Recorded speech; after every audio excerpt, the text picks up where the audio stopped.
in a few seconds. Hi, everyone. Welcome, welcome, welcome. Welcome to the Ghosts That Keep Me Awake show. It ain't even that kind of show. Hey, everybody. Welcome. I'm going to give you time to come on in. And y'all know the drill. You know I got to share the broadcast to let my peoples know. I have a very special guest with me tonight, and I cannot wait. Oh, I am live. Look, that is awesome. Thank you. Great technology. So I'm going to share this post, and while you're coming in and you have your favorite beverage, whatever that beverage is, I'm on white again tonight because I got to finish the bottle. Y'all know I can't open a bottle and not finish it. So while you're coming in and you have your notebook and you have your pad and you have your favorite beverage, go ahead and share the video now too. How about that? Go ahead and do it. I am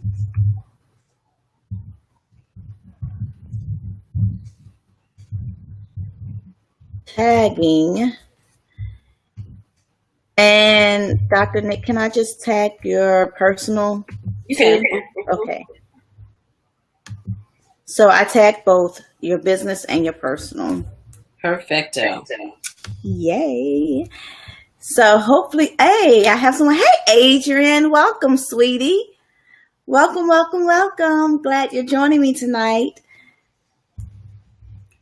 Okay, so be careful because, you know, I don't want you hurt or yourself. So just listen.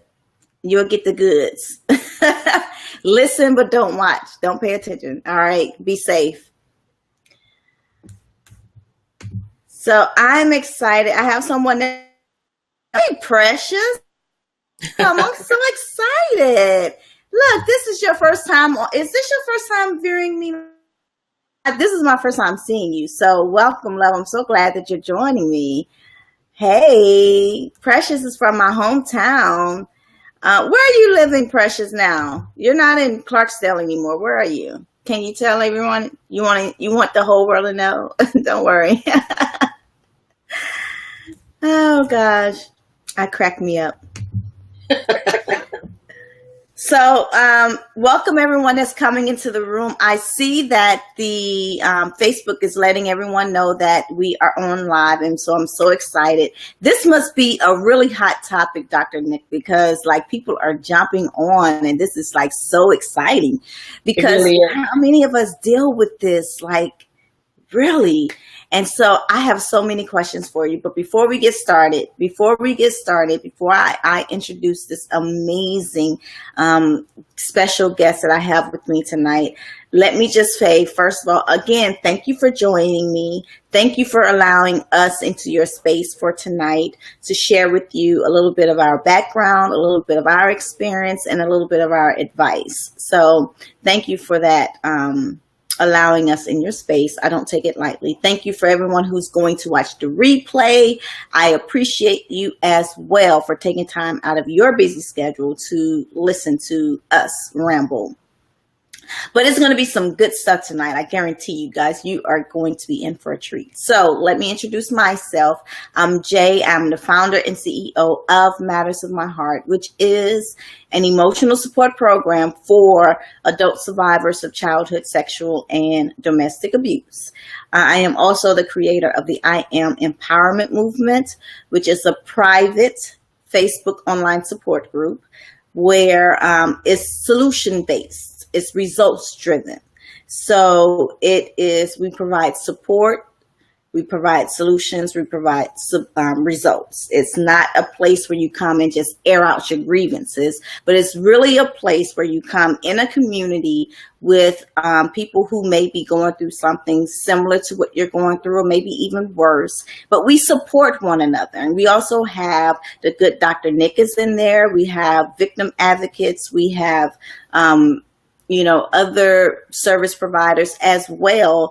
So I'm not the only one that's teaching. I'm not the only one that's sharing, but, I have a group, a network of experts that can also help you through this journey of emotional healing, because that's what it's all about. It's about getting to the place where we are enjoying life and being happy, damn it. Like, isn't it about time? Like, we've been holding on to this stuff for way, way, way too long. It's time to let it go. And so in that private group, the I Am Empowerment Movement group, that's where we learn how to release and let go and live free. And so, hey, sis, welcome. I'm so glad you came tonight. Thank you for coming. And so without further ado, guys, we're talking this whole month, we're talking about ghosts that keep us awake. What are those things that haunt us when we are unable to sleep? You're unrest, we can't sleep, these things that plague us. And it's not just mental health issues. There's a lot of things that can keep us awake. And it's not always, if you've been sexually assaulted or domestically abused, because that's my background. That's what I talk about. But pain is pain, regardless of where it came from. Trauma is trauma, regardless of where it came from. Divorce can be very traumatic for someone. Infidelity can be very traumatic for someone. So it really doesn't matter. This month really focuses on, ghost busting. Getting to a place where we can have rest in our lives, in our mind, body, and our souls. So tonight, I'm really excited because I have a really special guest. As I said, she's also a part of the I Am Empowerment Movement community. And Dr. Nick, you know where I met Dr. Nick? She was on my pilot talk show a couple of months ago. I put out this whole, spread, and I was like, who wants to pilot my talk show with me? And she responded, and the show was so phenomenal that we've been like working together ever since. Mm-hmm. And so and then we have an announcement for what's coming up this Saturday for Dr. Nick. Dr. Nick is like all over the place too, you guys. Like, she's the bomb. So without further ado, I'm going to introduce to you, and I'm going to let her introduce herself. As a matter of fact, I'm going to take me off the screen. I'm going to give her the floor and let her introduce herself, the good Dr. Nick. Hi, welcome to the show, Dr. Nick. Hi, everyone. Good evening. Good evening. I hope everyone has their drink, because I certainly do. I have my summertime drink of choice, and I'm not a white girl. I apologize, Jay, but I'm a red girl. So true to my red girl roots, I have red sangria here, and it's very tasty. But my name is, hi, Katrina. My name is the good Dr. Nick. That's my tagline. My name is Nicole Alford. I'm a clinical psychologist here in the local DMV. And as Jay said, we met because I just simply reached out to her. She was starting up a mental health initiative. As you all know, Jay's an advocate for women who have suffered some of the most terrible things, and who have survived those things, and who are really trying to get their lives on a different track. And so I just reached out to her. That is my heart's desire, to help women. I truly believe that that's what God gave me this skill set for. So I reached out to her, and she opened herself and her platform up to me, and we've just been thick as thieves ever since. We have a number of ideas and collaborations that we're trying to work on, and I'm just honored to be here on her broadcast, and hopefully we'll do her some justice and be helpful as well. Oh, I am quite sure that what you're going to share with us tonight is going to be very helpful, Dr. Nick, because you helped me in so many different ways. Just listening to you. And then, I follow you too when you do your broadcast from your office too. And you did a show with Dr. Stubbs. Stubbs, she's like the media guru in DC. And so I watched that show. And so you have a lot to share about, unmasking yourself. And so tonight I thought it was so appropriate because, we wanted to talk about identity crisis. And, for myself, it took me such a long time to look in the mirror, For when I was broken in my broken place, it took me a long time, Dr. Nick, to just walk by anything that showed a reflection. Like I could be walking by a car or, a store with the huge windows. It doesn't matter what it was. If it showed a reflection, I avoided it because I couldn't stand to see myself in the mirror. And I think, I know that has a lot to do with how I vision myself. I was so disappointed in who I was. I was so disgusted in how I looked. I had extremely low self-esteem. So, what do you say to women who, and at the time I was going through remembering what happened to me as a child, being sexually abused. And so that took a lot of, of my self-image away. It took a lot of who I thought I was, because I remembered in my late 20s what happened when I was 5. And so, of course, my world just blew up and I'm trying to figure out, like, is this real? Am I imagining this? This could not have happened. So I went through that whole phase of, being hurt. And so what do you say to someone who has been hurt, whether it doesn't matter where the pain came from, but what do you say to a woman specifically who's having an issue or having difficulty in finding who they are? So what I would say is that identity development, finding who you are, is a process. I think it is a process. And I think the more you live life and I think the more you experience things, I think the more that you grow, I think the more that you are exposed to different people, I think those things actually do impact you. And so they change you over time. And so many of us, thank God we're not the same women that we were 20 years ago, 30 years ago. We've learned, we've made some mistakes, we've loved, we've traveled. In essence, we've lived. And so I think what I would say and what I do say, particularly to patients, is that finding out who you are is a process, but it's an important one. It's one that we all have to go through in life. I think the other thing is, in terms of identity development and who you are, you have to know what forms your purpose, what forms your belief system. Your identity is always grounded in something. And so, for example, if we think about people who are very devout believers in Christ, very devout Christians, or if we look at people who worship the devil, and that's what they identify in, and that's who they identify themselves with. Their identity, their purpose, their sense of being, their direction, their goals, their vocabulary, their entire schema is formed by what they are grounded in. And so I think what I would say to those women is that it's really important to figure out what is grounding you. What are you grounded in? Do you know what I mean, Jay? Yeah, I do know what you mean. And it brought up a story that I tell all the time. Is when I was a kid, and when all of us was kids, and my sister is on the broadcast with me too, Katrina Brown, like that's my sis. And my grandmother and my mother, they made sure every Sunday that we were in church. Every Sunday. Every summer we went to vacation Bible school. So they rooted and they grounded us. They gave us the foundation of Christianity. And as I got older, I grew away from the organized religion and grew more into having a personal relationship with God.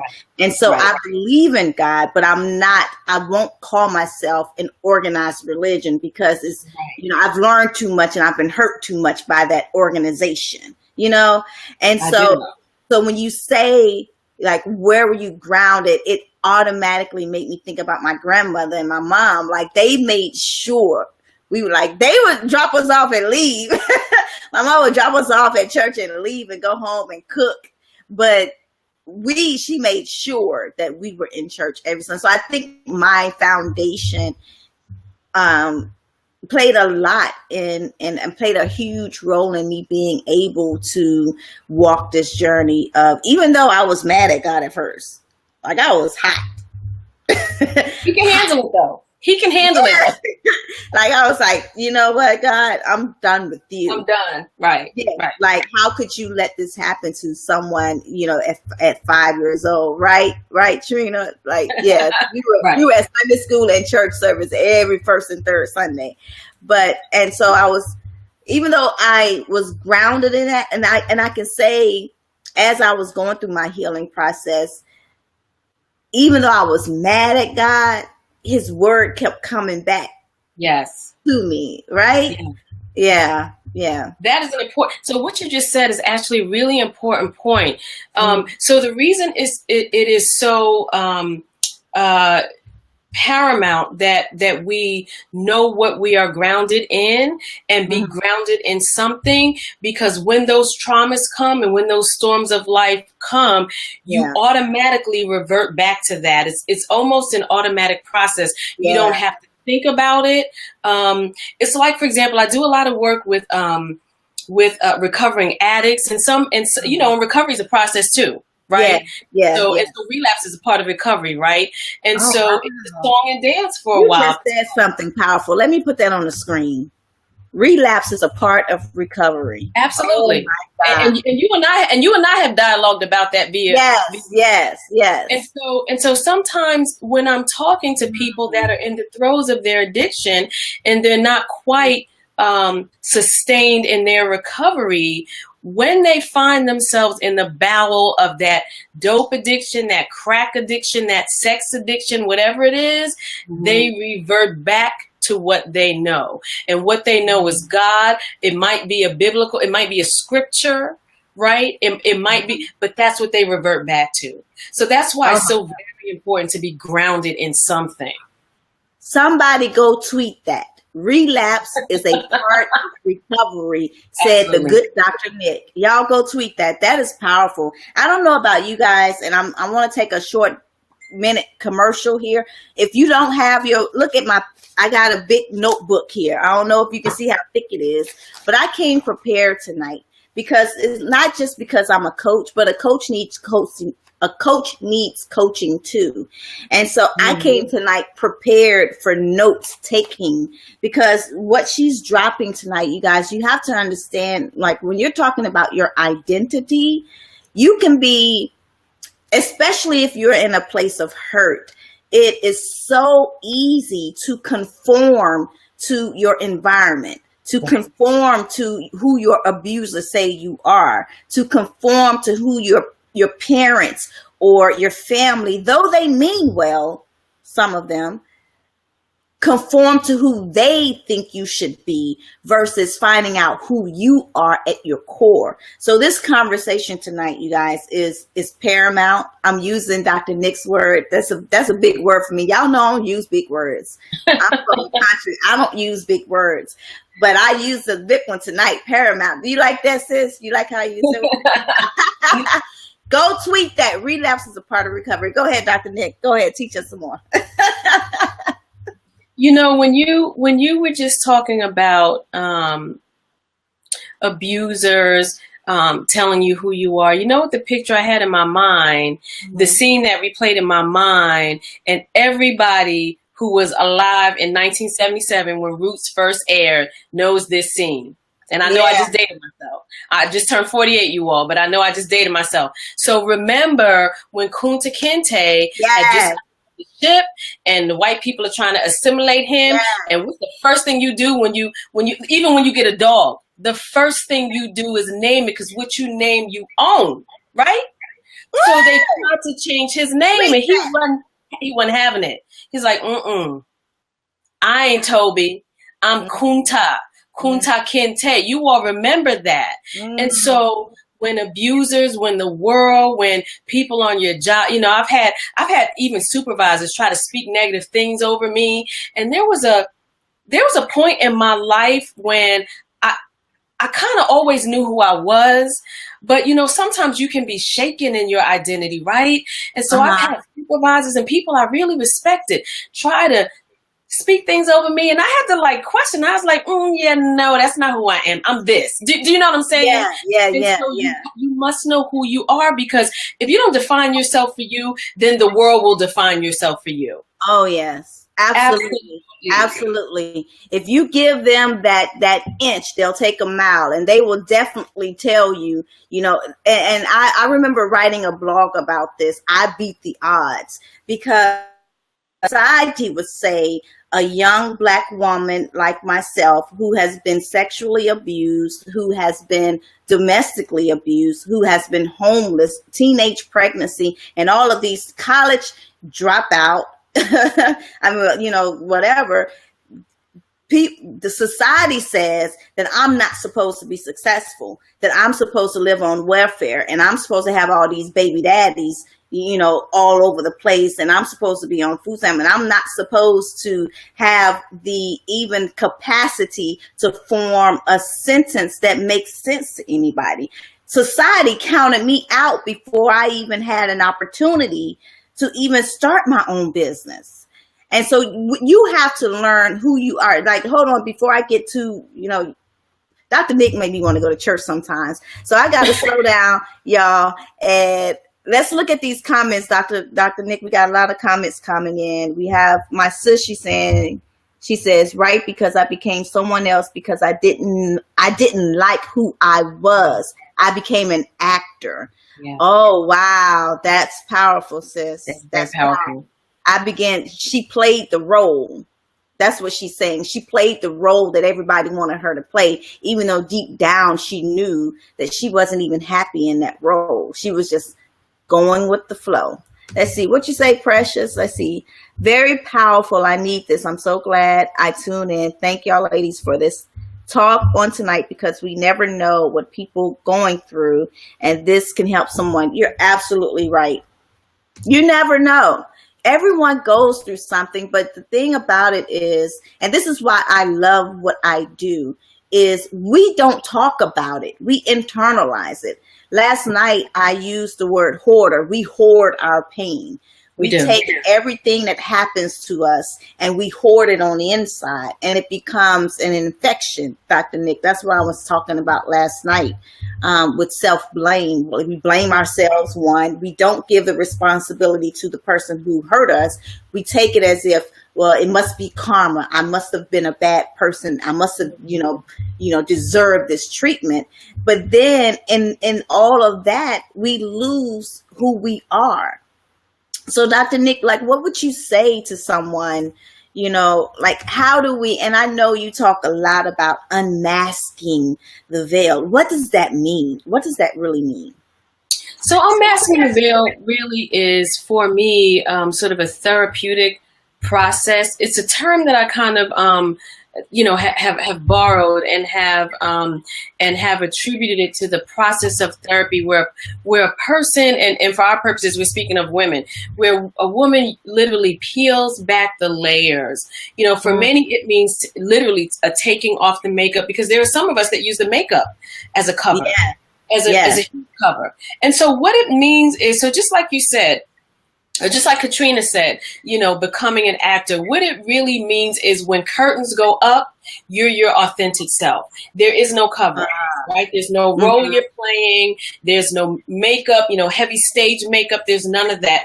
There's just the real you. So it's you minus the stuff of life, minus the issues, minus the addictions, minus the man, the sex, the big old house, the Gucci bags, and we accumulate stuff as a cover as well, and that becomes a part of our identity. Oh, that's Jay. That Jay's always fly. That's Fly Jay. Oh, that's so and so. She drives a Benz. So then people start to associate who you are with what you have, right? And then we have to also remember that we as African Americans or people of color, whatever ethnicity you happen to be, we have to have a schizophrenic existence anyway, because we have to go into a workplace, right? We have to really pretend and really keep our emotions, our speech, our diction, our dress, everything has to be in check. And so we really can't be our authentic selves anyway, because if we were to do that, then it really wouldn't be accepted, would we? So it means all of that. It means having a keen awareness and understanding of who you are in the universe, period, without all of this stuff. Yeah. That's so powerful. What do you say to someone who, like, such as myself, who didn't like who I was or who I thought I was? You know what I'm saying? Like, how do you get to the place where you love yourself? I guess that's what I'm asking, because like once I started looking at myself in the mirror, I didn't like the person that was looking back at me. I saw all the flaws. I saw all the mistakes I've made. I saw all of the bad choices that I made. You know, I saw all of those things. And it's like you said, like layers, pulling back those layers. It was painful to see, but how do you get to the place where you're able to see it, I guess is my question, because a lot of times when we have the mask on, we've had it on for such a long time that we even convinced ourselves that that's who we are. Yeah. How do you get to that place where you really, you really take off that mask? You really see that that's not who you are. That is a mask. And you take it off. Like, how do you know what I'm saying? Does that make sense? I think so. I think in my experience, I think for many people, it's a rock bottom moment. I think you hit rock bottom, you get to a place where either being the imposter and keeping up the image, and acting all the time, you just become exhausted. And you're like, you know what, I can't do this anymore. Or there's some other, maybe some other sort of a life situation or circumstance that kind of fuels you into a therapeutic situation. And then in therapy, you begin to do the work. And I don't know that many people are very sort of acutely aware that they do have identity issues, that this is really a mask, that this isn't really who you are, that I'm using all this stuff to sort of cover pain or shame or guilt or depression or whatever, right? I think many people don't, because denial is a wonderful thing, right? I mean, it keeps us going, right? Denial is what allows us to keep this image up. So I think for many people, it has to be, something has to happen that has to shock you into some type of situation where then you're forced to face it. And for many people, it's a rock bottom type of thing. Yeah. And so you mentioned therapy, and this is something that's very like taboo in the African American community, especially, but not just focusing on the African American community. How do you know when it's time for you to reach out for professional help? Because sometimes, especially as women, we try to fix ourselves, right? Like I'm guilty, y'all. I go to WebMD. Don't judge me. I go to WebMD to diagnose myself with it. If I got a sore toe, I'm going to WebMD and I'm going to point it out, and I'm going to look at, and WebMD tell me I got like arthritis, and it misdiagnosed me. Of course, I know it's not a real doctor, but that's what we do. We try to fix ourselves. We do. How do we know that it's time for professional help? How do we know it's time to call a good Dr. Knit? Well, a lot of times we just simply get frustrated. We get frustrated because we're doing insanity, right? And we all know what the definition of insanity is, right? And so we just wake up one day and we go, you know what? I've been doing the same exact thing, getting the same exact results, and this is cray-cray, and something's got to change. Let me pick up the phone, right? Let me pick up the phone. Let me get a Google psychologist. So for many people, it's that. For other people, it's a trusted friend, somebody in your tribe. And this is why it's so important to have a tribe. It is such time for us as Black women to stop being cutthroat and slanderous and backstabbing, and just be sisterly. It's so important to have a tribe where someone that you trust can come to you and say, you know what, you're not doing okay. You know what, I know you've been going through some tough times. I know you're having family issues or money issues or whatever the issues are. And you know what, I know you're not okay. Maybe you might want to think about seeing somebody. Right? So I think for other people, it's simply that. But I do think that many of us reach a point where we know. Now, like you said, Jay, a lot of times we know, but we try to fix it ourselves. But we know, we have the awareness, we have the knowledge, right? We know we're not okay. Yeah. So that's what I think it is. So that's what I think it is. So I think that this stigma in the African American community that keeps many of us from getting the help that we so desperately need. I would like to think that with very public, very popular people like Chance the Rapper and some of these other young millennials and Katy Perry and people who are coming out and very publicly speaking about their emotional struggles, about their psychological issues, about their depression and suicidal thoughts that they've had or suicidal attempts that they've made. I'm really hoping that is going to, resonate with the masses and particularly with people of color. When you have somebody that's like 22 years old, like Chance the Rapper, come out and say, you know what, living in Chicago this is a freaking war zone. And so I smoke weed and I drink. Yeah, I can understand why he has to smoke weed and drink. Yes. There's no other way he'd be able to make it through that. Yes. And I can relate to that because I came from a very small town where it was poverty driven. It was so either you drank, you smoke, you have all these babies by different like you sleep around town, everybody knows what you're doing. Like it's the environment. But then there's the lack, especially Dr. Nick, in my hometown, there's a lack of mental health services there. There are no therapists there. And if they're there, they only serve a certain type and it's not our type. Or if people who look like us are lucky enough to get in front of one of them, then are they culturally aware? Can they understand the cultural dynamics? Do they understand that maybe what I say, I may sound paranoid, but I'm not really paranoid. I'm kind of living in almost a war zone, so I kind of got to be hyper vigilant. Do you know what I'm saying? Yeah. And so I think those are really those are valid points, and that is a huge impediment to therapy in our community. Huge. Yeah, I think the environment can cause us to go into survival mode where we're just trying to make it from day to day, from moment to moment. And I know, and changing it from the environment to my emotional healing journey, I have to take it from moment to moment to moment because I don't know when the triggers are going to hit. And I had to learn myself. And again, here we go. Let me put it up here. It's taking off that mask. It's taking off the mask and realizing that, hey, that's a trigger for me. And so so when I'm able to kind of know who I am, I learn who I am. I learned that I don't even like scrambled eggs. I like fried eggs.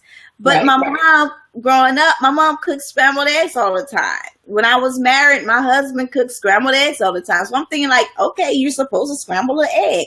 I never even knew about fried eggs. So I went to a restaurant where white people were there and then they cooked it. And then I'm like, well, what's that? And then so I tried it. I was like, I like fried eggs.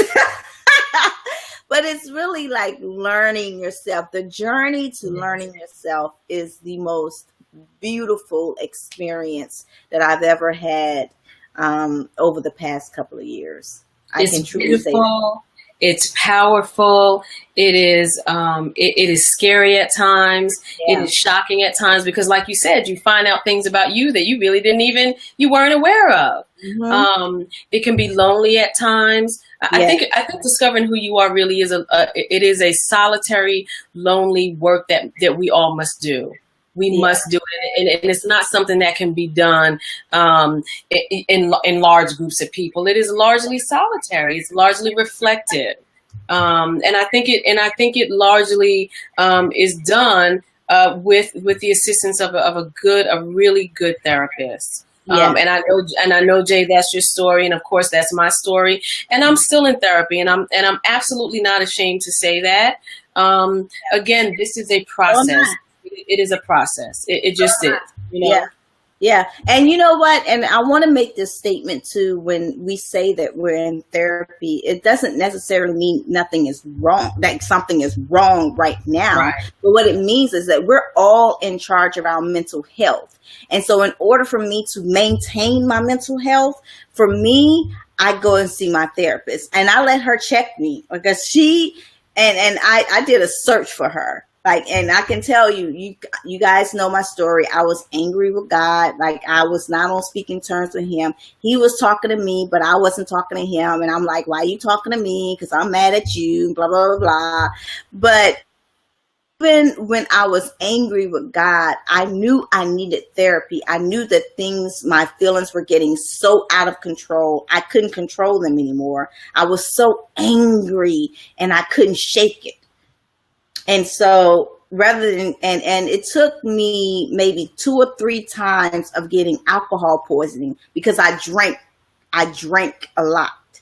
And it took 2 or 3 times for me to get alcohol poisoning to realize to say, okay, I can't keep living like this. Something has to give. And so when I began to search for my therapist, I looked for a Christian counselor. Ask me why. When I was mad with God. See, that goes back to reverting back to your foundation. Right. Absolutely. Absolutely. Right. That's what you did. Yeah. I reverted back. I That's reverted good. back to what I was taught and what my foundation was. And I started looking for a Christian counselor, even though I was upset with God. And then I told her, when I went to her, Dr. Nix, you're going to laugh at this. I said to her 2 things. I was like, 1, don't quote the Bible to me because I don't want to hear nothing about God because he's the reason why I'm broken. And 2, tell me I need a date and a time when this pain is going to be over. Like, give it to me right now. Like, that's your job. Fix me. And how long is it going to take you to fix me? Right. How long am I going to have to be here? And number 3, and how much is it going to cost me? Right? Right. Do you get that a lot? I get that a lot. And and I'm just really very upfront with people. And I tell people, of course, in a therapeutic way, but here's the gist of the message. The gist of the message is this. We see a car we can't afford, we want to buy it, we save. We see an outfit we can't quite afford, we don't have the cash, we save, or we put it on credit.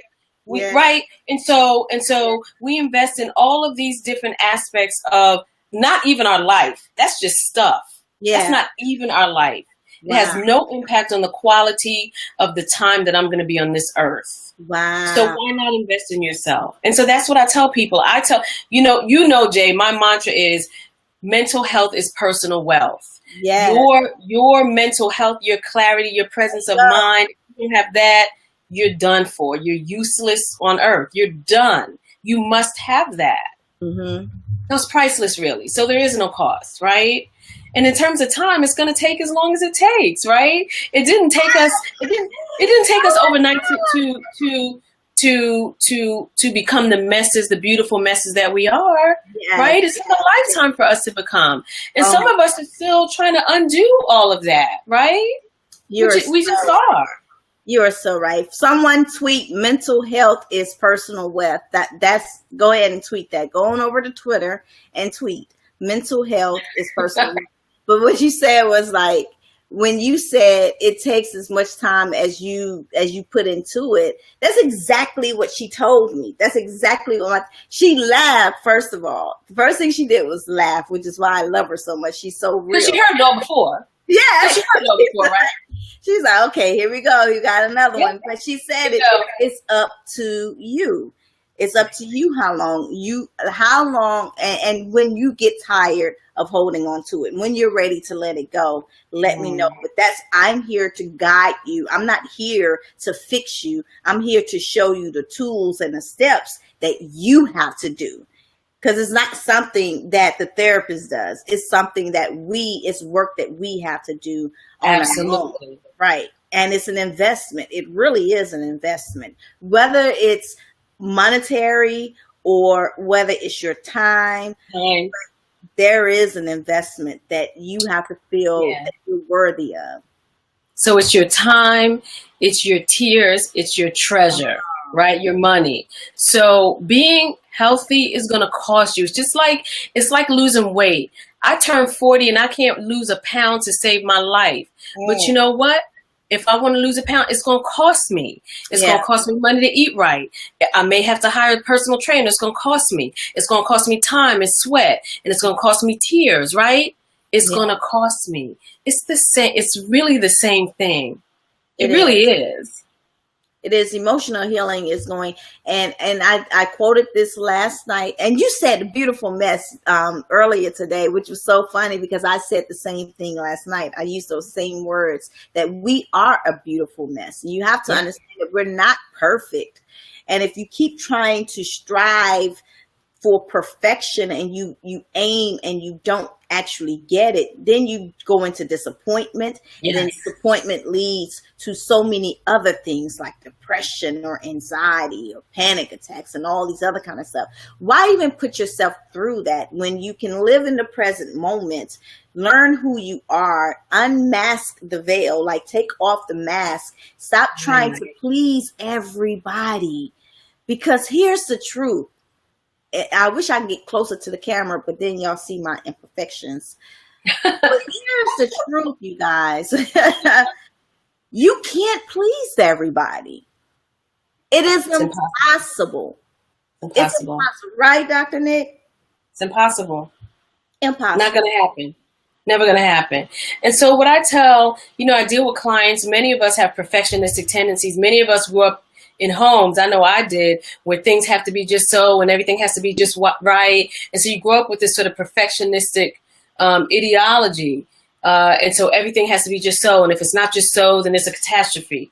Well, you know what? That's not quite the truth of the matter, right? And so I tell people, don't strive for perfection. That's unattainable. But strive for excellence. Excellence you can achieve. Excellence is a journey. It's the process of becoming, right? Greatest, right? It's a process, but you can achieve that. Perfection, you'll never be able to attain. It's unattainable, really, right? And so take some of the pressure off of yourself. Enjoy life, have fun. You're not gonna be perfect. It's not gonna happen. Yeah, it's not gonna happen, but you can be excellent. I like that, and I never thought about it in that terms of excellence versus perfectionism. And perfectionism is an illusion. People think that there's this such thing as perfection. And it's a society tells you that too. Like, look at the magazines. Oh my God. Right. The perfect body, the perfect life. The perfect skin. Now they have the dark ladies on there with the dark, perfect skin. And there's perfect. Not a pimple, not a blemish. Not one, honey. And airbrush, learn what it is. That's not what you see, what the media wants you to see. It's not reality. But it's not reality. Not reality. So, it's not. So how do you balance yourself between what society tells you should be? I don't even think there should be a balance. That's the wrong question. How do you pull yourself out of that ideology? Ooh, y'all heard me say that? I can't say it again. That's a $12 word. How do you pull yourself out of that mindset? I think on this whole theme of identity and becoming who you are, a lot of it has to do with self-awareness. And so I think that you have to, I think you have to live life. I think when you live enough life, there's a part of you that says, I've been bamboozled. They sold me a freaking lemon. Yes. The perfect man, the 2.5 kids with the white picket fence and the dog and the 3 cars in the garage. That's not my life. So somebody either lied or either that's not the truth of how people live, right? Yeah. And so I think along this journey of life, as you go along, I think you have these eye-opening moments where you go, you know what? And then I think you speak to enough of your girlfriends who are married, and it looks like it's perfect on the outside, and you look at them but then behind closed doors, they complaining to you, and they're saying, girl, if I could get a divorce, girl, if I had enough money, I'd leave that mofo. Yes. Right? And so I think when you live enough life, you come to learn that it's all a fantasy anyway. It's not real. It's not real. We're all the same. You know that song, you know that Shaka Khan song, I'm Every Woman. We really are every woman. All of us are insecure. We have self-esteem issues. We have body image issues. Some of us come from abusive backgrounds. We're every woman. We just all are. We're all the same.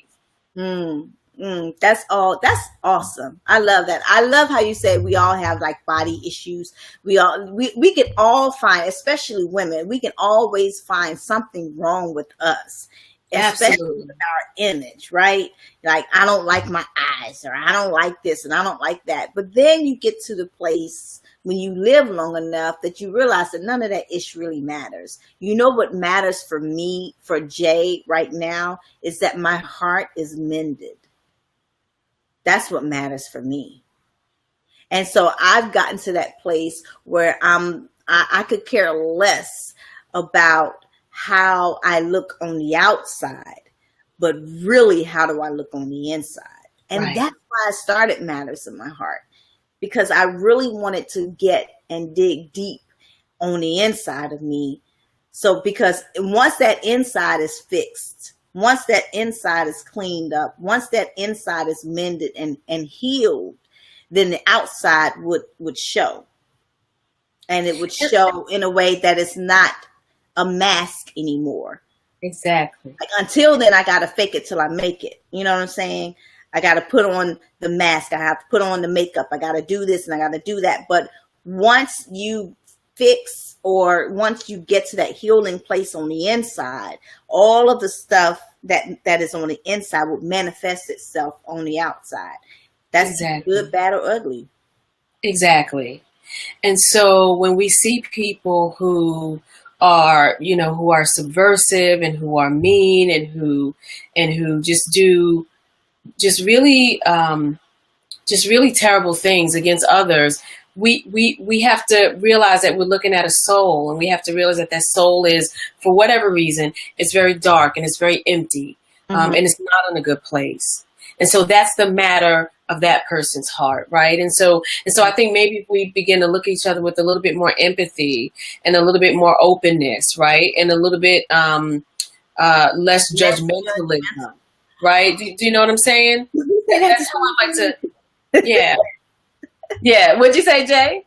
I think we said that at the same time, less judgmental. Like, exactly. Yep. Oh, yep. God. That's amazing. So I'm checking the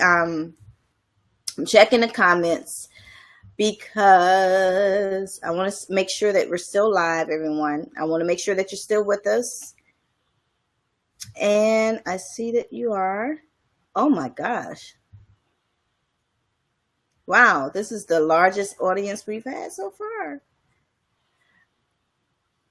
Okay, so I'm missing some of your comments, so I had to go onto a different platform to look at your comments. And Katrina says, what matters to me is being the master of my thoughts. I have learned that I'm not like everyone else, and I'm okay with that. That's good. That's good. Sorry, everyone. For some reason, I'm not able to see your comments. Be Live kind of quit on me. That's not cool, especially since, they're getting paid. That's okay. You'll take care of that.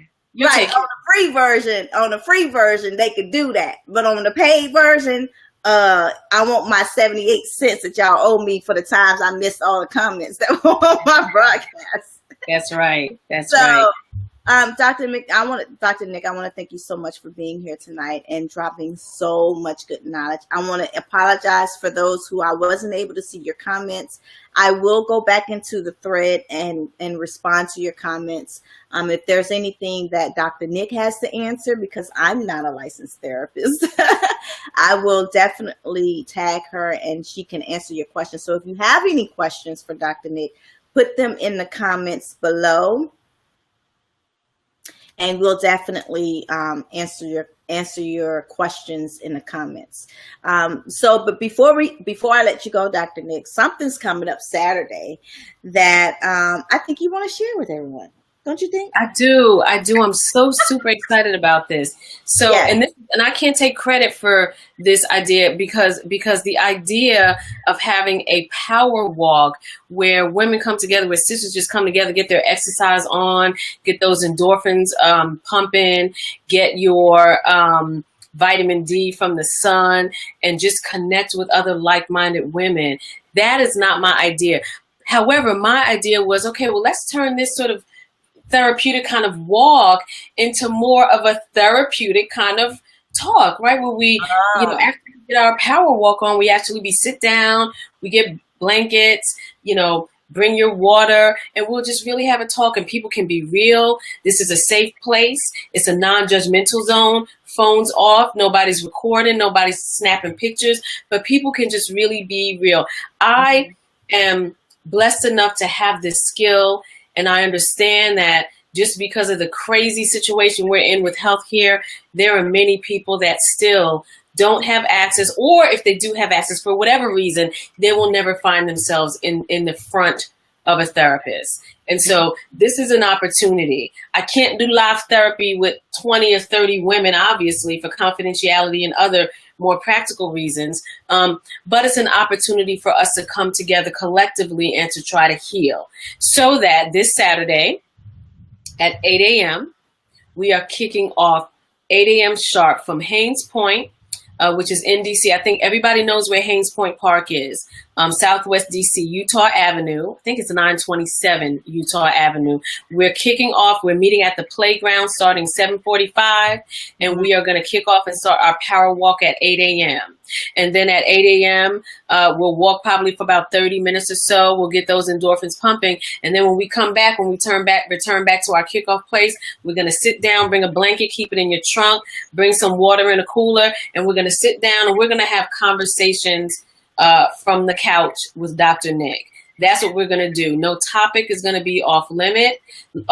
I'm answering any question about any topic, about any issue that people feel comfortable in saying.